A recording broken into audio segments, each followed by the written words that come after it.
Bueno, vamos entonces a esta cuarta hora de clase en esta hermosa tarde sobre lo que es la santidad genuina, tema muy importante y que nos hace ver y mostrar la realidad de lo que en sí es parte del desarrollo de nosotros como iglesia. No solamente en esta escuela enseñamos acerca de las verdades que tienen que ver con la salvación, sino de la vida que debemos de llevar dentro de la salvación para mostrar con respeto y amor a Dios nuestras vidas. Entonces, vamos a la definición de cada uno de los estados de mente. Vamos a entrarle con lo que es la definición de la mente carnal. ¿Sí?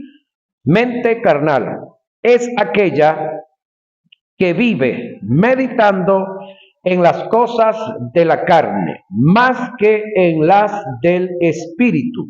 Como base bíblica tenemos a Romanos 8:5. La mente carnal no es aquella a la cual le vienen pensamientos carnales, oiga, le vienen, sino la que medita en dichos pensamientos. El término meditar significa hacer un estudio preciso y conciso y detallado de los pensamientos. Ser carnal es la posición que se obtiene como resultado de vivir una vida en la carne. El vivir en la carne es el resultado de tener una mente carnal, y el tener una mente carnal es el resultado de vivir, oiga, meditando en las cosas de la carne. Es imposible que a nosotros no nos vengan pensamientos carnales, ¿sí? Pero es posible también sacarlos, echarlo fuera. El detalle es que cuando yo me pongo a deleitarme en ello, entonces paso a esa condición de una mente carnal. Y eso es lo que voy a estar hablando continuamente, porque de lo que hay en el corazón, habla la boca. En Romanos 8:5, Pablo dijo, porque los que son de la carne piensan, meditan en las cosas de la carne. Así que se da el principio de reciprocidad. El pensar en la carne te lleva a ser un carnal, y ser carnal te lleva a meditar en las cosas de la carne, señoras y señores. Este principio de reciprocidad nos conduce a vivir en un círculo vicioso que nos lleva a un estado de mente, la mente corrompida, es decir, de la mente carnal pasamos a la mente corrompida. El término que Pablo usó en griego para hacer referencia a la mente carnal es phronema, y esta palabra abarca la disposición habitual de la facultad intelectual de la persona, su forma de pensar y sus inclinaciones. Literalmente es la propensión e inclinación hacia la carne. Debemos entender que pensar en las cosas de la carne no se limita a los pensamientos exclusivamente malos. El pensamiento carnal no lo define la naturaleza del pensamiento, sino la intención y el motivo que nos lleva a meditar en dichas cosas. Podemos estar meditando en lo bueno, pero con motivos incorrectos. El motivo es lo que define la naturaleza del pensamiento, señoras y señores. El hecho de que estemos pensando en las cosas de Dios, el cómo llevar a cabo su obra, con el fin de obtener, oiga, lucro fama, proyección, estatus, elogio, son pensamientos que proceden de la carne, del ego, y eso define y caracteriza que el pensamiento es carnal. Por decir algo, me entero que el hermano Rafaelito tiene programado un concierto para tal fecha. Ok, yo me le adelanto, o yo planifico, para opacarle el concierto a él, yo hago otro. Él busca a los cantantes tal, yo busco los más famosos en la zona. Entonces, pregunto, él está haciendo un concierto, él sabrá por qué lo hace, ¿sí? Pero el caso es que yo lo voy a hacer para estorbarle la actividad de él. Ya va. ¿Es malo que haga un concierto, que adoren a Dios en el concierto los que vienen a adorar? No. Pero el que yo lo haga con esa condición y con esa intención me hace ser un carnal. Porque yo lo estoy haciendo para opacar a mi hermano, en vez de juntar todos estos, mi equipo, irme allá y hacer uno solo. ¿Por qué no lo hago? Porque como es en el territorio de Rafaelito, entonces el que va a salir honrado ahí es Rafaelito, no yo. Y eso no solamente pasa con Rafaelito, no, eso pasa con otros más por ahí. Pablo dijo, algunos a la verdad predican a Cristo por envidia y contienda, pero otros de buena voluntad. Los unos anuncian a Cristo por contención, no sinceramente, pensando añadir aflicción a mis prisiones. Filipenses 1:15 y 16. Según este pasaje, el predicar el evangelio es bueno, en gran manera, pero el motivo era incorrecto. Indica que sus actos estaban siendo impulsados por un pensamiento carnal que se descubre por el motivo incorrecto. Hay dos términos en el griego para hacer referencia a la contienda. Uno es dialogismo, que tiene que ver con un razonamiento interno, una opinión sugiriendo una separación. El otro es eris, que indica propiamente rivalidad o partidismo. Este término fue el que se utilizó en el pasaje para hacer referencia a los que predican el evangelio por rivalidad y para contienda, Analizando etimológicamente el término eris del griego relacionado a la contienda, el propósito de los que predican, el propósito de los que predicaban no era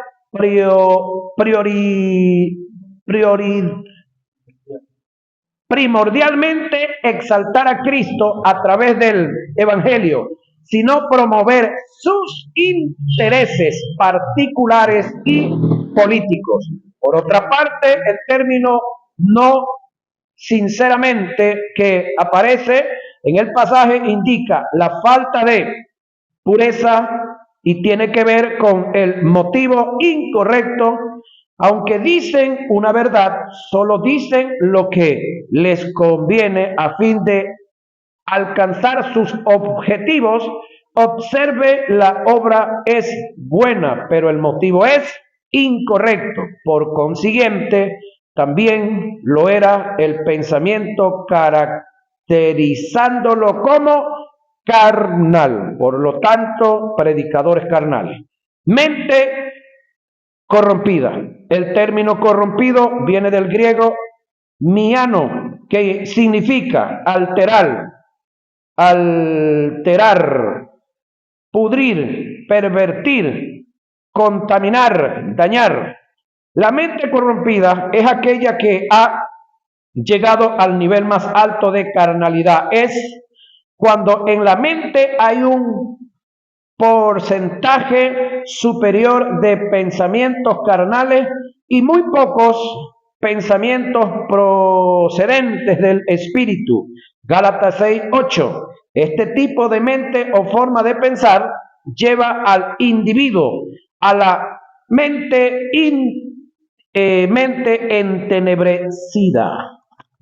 Uno lo bota al otro. Mente entenebrecida. El término entenebrecida del griego es scoteo, con su derivado escotizo, que significa oscurecido, sin luz, en tiniebla. Estos son los términos utilizados en Romanos 1:21 y Efesios 4:17 y 20.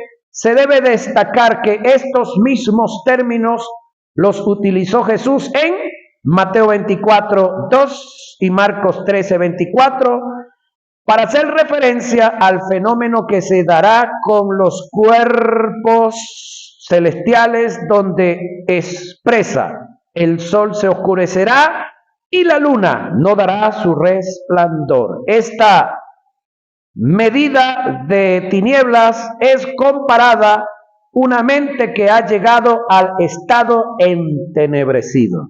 La mente entenebrecida es aquella que está totalmente escasa de conocimiento de Dios, producto de la falta de iluminación de la palabra. Romanos 1:21, Efesios 4:20.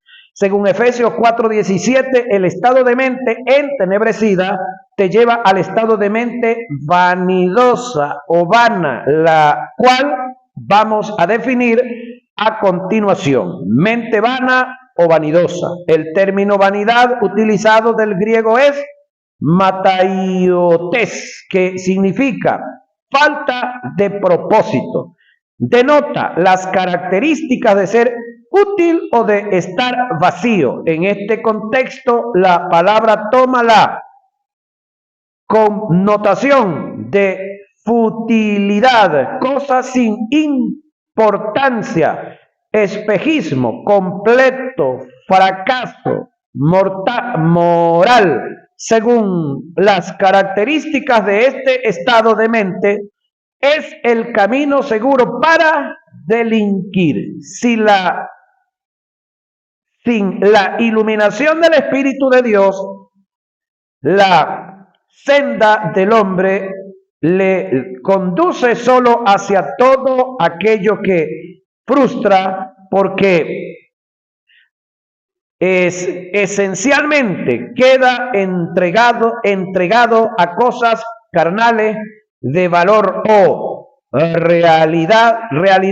Estas son las características que se dan en el hombre sin Dios, en todo aquel que, teniendo a Dios y rechaza el conocimiento. Este estado de mente te lleva a la necesidad y obstinación, trayendo como consecuencia caos total. Efesios 4:17. Mente cauterizada. El término en griego es cauteriazo, que indica tener una conciencia endurecida, marcada por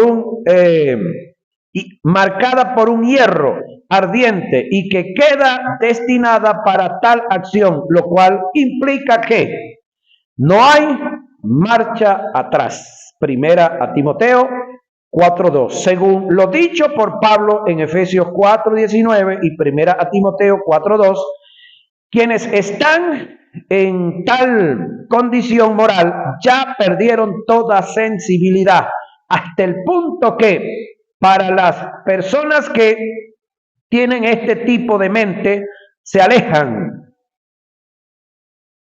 la posibilidad de que el Espíritu Santo pueda redarguirlos y conducirlos a la verdad, debido a que ellos están conscientes del estado en el cual se encuentran. Lo más duro del caso es que en su mayoría el término de personas que caen en este estado fueron conocedores de la verdad. De allí que el término que Pablo utiliza en un verbo que viene del sustantivo apostasía, que implica negar una verdad después de haberla conocido y declarado. Primera a Timoteo 4:2 y Efesios 4:9. Mente reprobada o desaprobada. Del griego adokimon, se dice de aquel que no pasó la prueba o el análisis.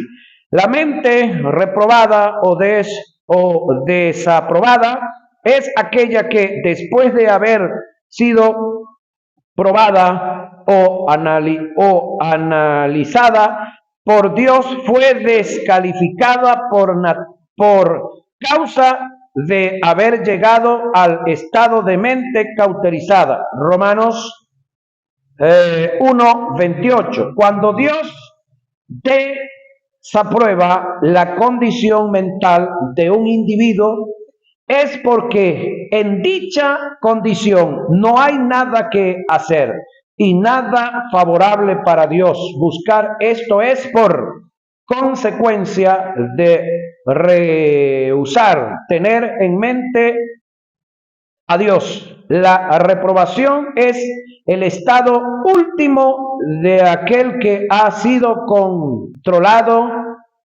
completamente por una mente reprobada. Tal persona ha rechazado absoluta y deliberadamente la gracia de Dios, y al rechazarla se ha puesto intencionalmente fuera de su alcance. Su mente está tan torcida y deformada por la saturación de pecado que no puede percibir nada en relación a Dios, sino al mal. El término reprobado es utilizado en Hebreos 6:8, en Jeremías 6:30, y se usa el sinónimo desechado, ambos en referencia a una prueba para determinar lo puro del metal, moneda o terreno. Si la prueba indicaba que la muestra no tenía valor, era reprobada, es decir, rechazada. El uso severo de la palabra en Romanos 1:28 y 2 Timoteo 3:8, Tito 1:16 implica rechazo deliberado y alteración de la verdad. La falsedad no solo es aceptado, sino promovida. La mente del reprobado está pervertida al punto que lo normal y lo hermoso es deformado hasta ser depravado, anormal y feo. Esta condición es el horroroso resultado final de continuas malas decisiones. El verbo entregar, que aparece en Romanos 1:28, indica sufrir el abandono de Dios. Dicho abandono no se originó en el corazón de Dios, sino que se dio por causa del estado mental en el que el hombre venía cayendo en una forma progresiva. El texto originalmente dice: Dios rechazó su aptitud mental y los abandonó a merced del pecado. El rechazo y el abandono de parte de Dios no tiene nada que ver con salvación, sino con propósito eterno. Este es el caso que presenta Pablo en la carta a los Corintios cuando hace juicio al que estaba haciendo uso sexual con la mujer de su padre. El apóstol determina que el tal sea entregado a Satanás para que su cuerpo sea destruido por las prácticas del pecado, pero su espíritu sea salvo en el día del Señor. Analicemos el pasaje. Primera a Corintios 5:1 al 5. De cierto se oye que hay entre vosotros fornicación, y tal fornicación, cual ni aun se nombra entre los gentiles, tanto que alguno tiene la mujer de su padre. Y vosotros estáis envanecidos. ¿No debieras más bien haberos lamentado para que fuese quitado de en medio de vosotros el que cometió tal acción? Ciertamente yo, como ausente en cuerpo, pero presente en espíritu, ya como presente he juzgado al que tal cosa ha hecho. En el nombre de nuestro Señor Jesucristo, reunidos vosotros y mi espíritu con el poder de nuestro Señor Jesucristo, al tal sea entregado a Satanás para destrucción de la carne, a fin de que el espíritu sea salvo en el día del Señor Jesús. Mente espiritual viene del griego pronema y denota lo que uno tiene en la mente, el pensamiento, el contenido del proceso expresado. Vamos a esta hermosa posición. El término ocuparse que aparece en Romanos 8:6 tiene que ver con la intención. Cuando Pablo dijo el ocuparse de, quiso decir la intención, la intención de la carne es muerte. La intención del espíritu es vida y paz. La intención de la carne nace como producto de una formación que ha adquirido como resultado de una información que obtuve del ambiente que te rodea. Pablo en Efesios 4:22 dice que la mente de los hombres ha quedado viciada, acostumbrada por los deseos engañosos que le ofrece el mundo. La intención del espíritu renacido es producto de la inspiración, revelación e iluminación del Espíritu Santo. Tener la mente del Espíritu trae como resultado lo que se conoce en el griego como phronesis, derivado del phronema. Phronesis indica un entendimiento conduciente a una acción correcta y prudente, y tiene que ver con un uso recto de la mente. Lucas 1, 17 o 7 creo, por ahí está. ¿Cómo se obtiene una mente espiritual? Muy importante analizar esto. ¿Cómo obtener una mente espiritual? Ok. La única forma, de obtener una mente espiritual es meditando en los asuntos del espíritu. Meditar en los asuntos del espíritu indica meditar en la palabra de Dios. Es decir, en una iluminación que vino por revelación, producto de una inspiración. El término meditar indica hacer un estudio preciso y conciso, detallado de los pensamientos. No se debe cambiar los valores, no se tiene una mente espiritual porque se vive en el espíritu. Oiga, se vive en el espíritu porque se obtiene una mente espiritual. Según lo dicho por Pablo en Efesios, de acuerdo al estado de mente que obtengamos, tendremos un comportamiento y unas aptitudes, entre los cuales también todos nosotros vivimos en otro tiempo, en los deseos de nuestra carne, haciendo la voluntad de la carne y de los pensamientos. Efesios 2:3. Esto indica que nuestra vida se moverá en pos de nuestros pensamientos más dominantes. Todos nuestros hechos y nuestros dichos están en proporción directa a lo que pensamos hacer. Toda acción tiene como precedente un pensamiento. El problema del hombre no está en lo que hace, sino en lo que pensó hacer, porque conforme piensa, así vamos a actuar, señoras y señores. Alguien dijo, siembra un pensamiento y cosecharás una acción. Siembra una acción y cosecharás un hábito. Siembra un hábito y cosecharás un carácter. Siembra un carácter y cosecharás un destino. Pero eso es imposible.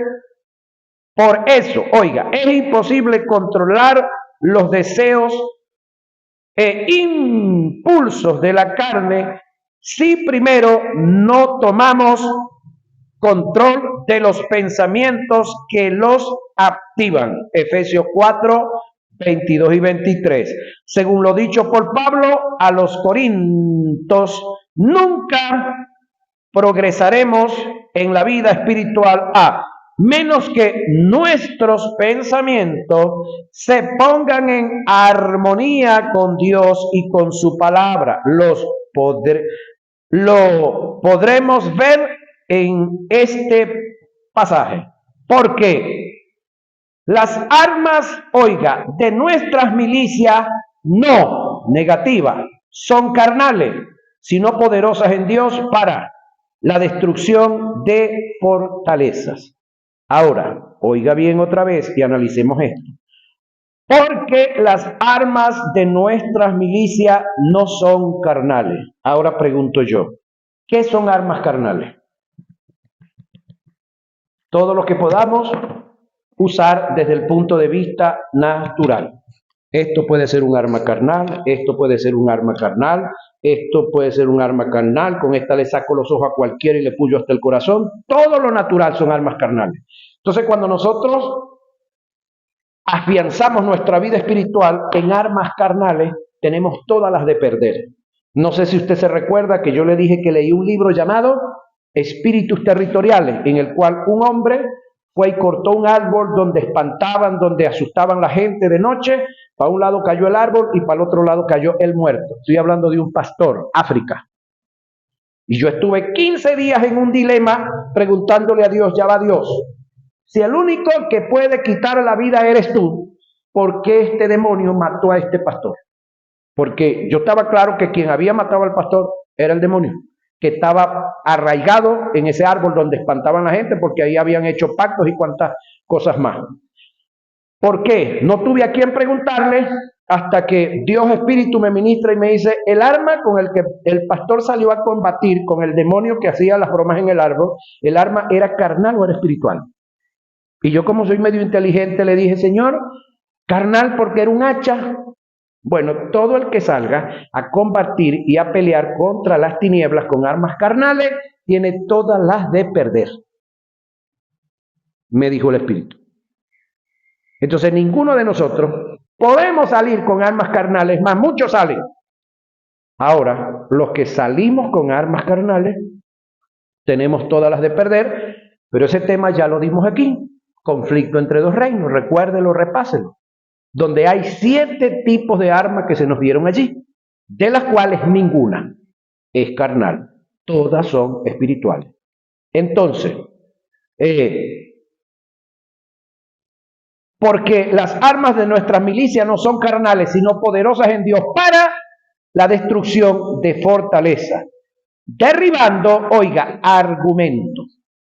Derribando argumentos, no fundamentos, y toda altivez que se levante contra el conocimiento de Dios, y llevando cautivo todo pensamiento, toda ideología, toda idea humana a la obediencia a Cristo, y estando pronto para castigar toda desobediencia cuando vuestra obediencia sea perfecta. Segunda a Corintios 10, 4 y 6.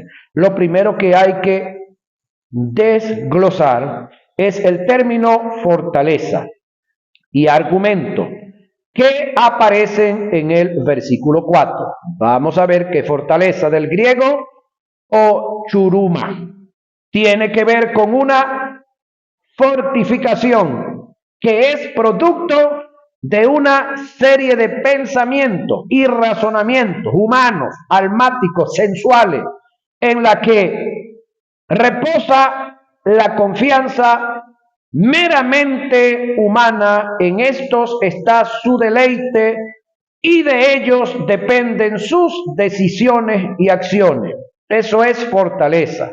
Fortaleza es una muralla en la mente que no le da cabida, oiga, a los pensamientos de Dios.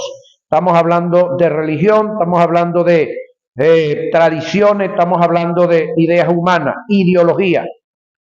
Argumento, término del griego logismo, que indica unos pensamientos o razonamientos cargados de mala intención. Debemos tomar en cuenta que lo que levanta la fortaleza, a su vez, la sostiene, son los argumentos. También se puede entender como fortaleza todo tipo de pensamiento o razonamiento producto de las malas interpretaciones y aplicaciones de la palabra. Aunado a esto, las costumbres, estatutos, falsas doctrinas, recuerdos por heridas internas, también forman parte de estas fortalezas. Ahora, desde el punto de vista humano, ¿qué le da fortaleza a esa pared que ustedes tienen aquí? Las columnas que tiene. Entonces usted pica la columna aquí, a todas, y abre la pared de allá y abre la de aquí, y un empujoncito tira eso para allá. Aquí estamos en lo mismo. ¿Sí? Ahora, el dogma es una de las fortalezas más prevalecientes en el seno de la iglesia. Dogma. Entiéndase por dogma la forma con la firme convicción de una creencia que gobierna gran parte del pensamiento desde el punto de vista negativo. El dogma es una firme convicción ajena a la verdad de Dios. El término dogma es utilizado en Hechos 16:4 para referirse a las ordenanzas o doctrinas que los apóstoles habían acordado con los ancianos. Con el transcurrir del tiempo, este término perdió su el verdadero sentido etimológico. También se entiende por dogma aquello que se denomina eisegesis, que es toda interpretación humana de una verdad bíblica, que pasa a ser una doctrina fundamental y que predomina en la mala formación del creyente. Es decir, cuando se interpreta personalmente una verdad bíblica y dicha intención se enseña como doctrina o verdad, y que dicha enseñanza toma fuerza en la formación de un individuo, conduciéndolo a un estilo de vida. Todas estas fortalezas se destruyen cuando se derriban los argumentos. Le hablo de uno que no vamos a tener problema aquí. Vamos a hacer, hermano querido, la oración de atar y desatar. ¿Nuestro fundamento cuál es? Mateo 18:18. Cuando estudiamos el caso, hermano querido, lamentablemente ahí no hay demonio por ningún lado. El caso del caso, y lo triste o da tristeza y pena ajena, es que tenemos abogados, médicos, arquitectos, periodistas, y pare usted de contar de la cantidad de hombres profesionales en el área secular que están repitiendo como loros estas cosas. Y si usted se sienta y le aclara o le quiere aclarar esto, enemigo suyo se hace. Tengan cuidado con Junior, que después que se juntó con Rafaelito se echó a perder por culpa de Celina, que trajo a Octaviano. Ajá. Entonces, eso es una eisegesis que se hizo una fortaleza y a nivel mundial por radio y televisión se está haciendo. Ahora, ¿cómo se derriban los argumentos? Vamos allá. A través de la verdad y el conocimiento de Dios que está revelado en su palabra. Si los argumentos vienen a estar en contra del conocimiento de Dios, es lógico que el conocimiento de Dios, que es su palabra, sea el que derribe todo argumento. El derribar el argumento se destruye. Al derribar los argumentos, se destruyen la fortaleza. Al destruir la fortaleza, hay lugar para el conocimiento de Dios. Al darle lugar al conocimiento de Dios, por supuesto, viene como resultado la obediencia.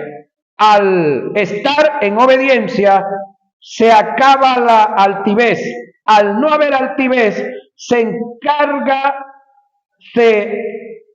castiga, toda desobediencia, porque no hay lugar, señoras y señores, para la rebeldía. Porque hay que ser humilde para reconocer que estuvimos equivocados tantos años. Pero cuando yo carezco de humildad, sencillamente es como yo creo y como a mí me enseñaron y como lo enseña el libro que sacó Junior Quintero. Para no tener argumentos que levanten fortalezas, que estén en contra de la verdad de Dios y que por ende nos lleven a la desobediencia, debemos tener cuidado con todo aquello que perciben nuestros sentidos físicos y filtrarlos por la palabra de Dios. Debemos ser selectos con lo que leemos, oímos y vemos, aunque hay un texto en las Escrituras que nos dice escudriñarlo todo, retén lo bueno y desecha lo malo. Pero también hay que ser selecto, porque usted comienza a oír a alguien X, y cuando usted comienza a oír todas las disparatadas, todas las locuras que dicen, ¿para qué seguir oyéndolo? ¿Para qué? Va a perder tiempo. Pablo dijo, todo lo verdadero, todo lo honesto, todo lo justo, todo lo amable, todo lo de buen nombre, todo lo virtuoso, en esto pensad, y a esto oíd, le añado yo, y en esto involúcrese, cuerpo, alma y espíritu. Filipenses 4:18.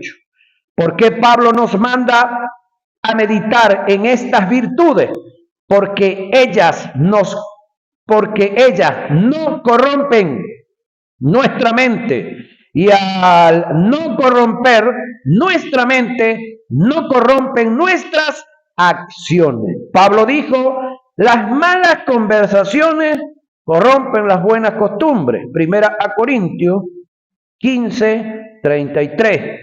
¿Por qué corrompen las buenas costumbres las malas conversaciones? Porque al corromper tu mente, corromperán tus acciones.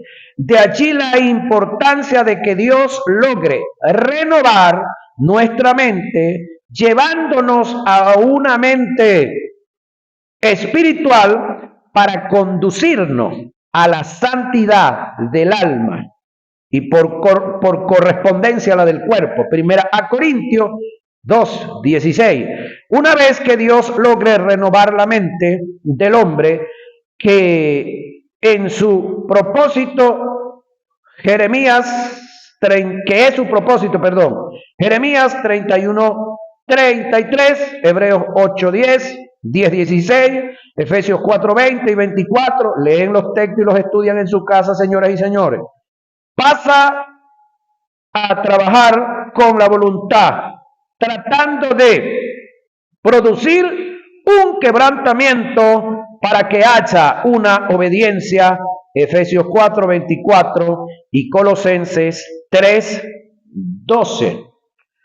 La voluntad. Para tener mayor comprensión de la voluntad como componente del alma, debemos hacer un análisis del contraste que hay entre la voluntad y la predestinación, pensamiento que atenta en lo absoluto contra el libre albedrío, señoras y señores. De lo que te hablaba, los amigos nexaritas no creen en libre albedrío. Hay ese otro detalle con esos sujetos. Predestinación, ellos creen en esto. Nestorio. Es un término compuesto del latín que es teológico, no exegético, ya que originalmente no aparece en las Sagradas Escrituras, que indica destinar propiamente, predestinar, escoger, anticipar las cosas antes de su existir. La predestinación está en total contraste con el determinismo o el libre albedrío. La predestinación alega que el hombre no tiene poder para tomar decisiones en su vida, ya que Dios predeterminó en la eternidad pasada lo que sucede en la eternidad presente y lo que sucede en la eternidad futura. La predestinación alega, porque no tiene fundamento, por eso alega en forma tácita que el hombre no tiene control absoluto de sus acciones ni de las consecuencias de ellas, que solo Dios, voluntad permisiva, con su soberanía, es el causante y el culpable del destino del hombre, independientemente cuál sea su género. Todo este pensamiento que tiene su origen en Platón, filósofo de la metodología griega y divulgado por Jerónimo o San Jerónimo de Estridón, teólogo católico, está en contraste con el pensamiento de Dios y el contenido de las Sagradas Escrituras concernientes al testimonio de Dios. ¿Cómo se debe entender el pensamiento de Pablo escrito en la carta a los romanos con el Romanos en el capítulo 8, 29 y 30 y Efesios 1, 4 y 5, que presentan las supuestas predestinación del hombre? San Jerónimo de Estridón tradujo el Nuevo Testamento del griego al latín, la Vulgata latina, y colocó el término predestinación en relación a la salvación como una escogencia anticipada de Dios de los que deberían ser salvos, en su defecto de los que se van a perder. Esto lo hizo inducido por San Agustín en el siglo V y inspirado por la filosofía griega platónica. La verdad del caso es que el término que utilizó Pablo en sus escritos originales para referirse a la supuesta predestinación fue proorizo, que indica convocar, invitar, propiamente llamar, por lo cual el texto reza como sigue: porque a los que antes conoció, también los predestinó. San Jerónimo de Estridón, el de Pablo, los invitó, los convocó, en su más, amplio concepto los llamó, para que fuesen hechos conforme a la imagen de su Hijo, para que Él sea el primogénito entre muchos hermanos. Y a los que predestinó, reitero, San Jerónimo de Estridón, Pablo convocó, invitó, a estos también llamó. Y a los que llamó, a estos también justificó. Y a los que justificó, a estos también glorificó. Romanos 8, 29 y 30. Bendito sea el Dios y Padre de nuestro Señor Jesucristo, quien nos ha bendecido en Cristo con toda bendición espiritual en los lugares celestiales. Asimismo nos escogió San Jerónimo de Estridón, conoció Pablo y nos vio en él, en su eterno conocimiento, en su eterno propósito, desde antes de la fundación del mundo, para que fuéramos santos sin mancha delante de él, relativo a la justicia. En amor nos predestinó San Jerónimo de Estridón, nos llamó Pablo, nos convocó, nos hizo la invitación por medio de Jesucristo para adopción como hijo suyo según el beneplácito de su voluntad. Efesios 1, 4 y 5. La verdad del caso es que las Sagradas Escrituras presentan la supuesta predestinación en relación al plan de salvación, en el cual Dios en su determinada decisión preparó el Cordero como elemento principal para llevar y desarrollar en la eternidad futura la regeneración del hombre en la persona de Jesucristo, lo que fue determinado según el testimonio del apóstol Pablo. Fue el plan de salvación en el propósito de Dios para cumplirlo en Jesucristo, siendo el Cordero el elemento principal como un tipo de antetipo que es Cristo Jesús. Amén. Ok, bueno, compañero, el tiempo nos dijo que se fue. ¿Sí? Se fue el tiempo y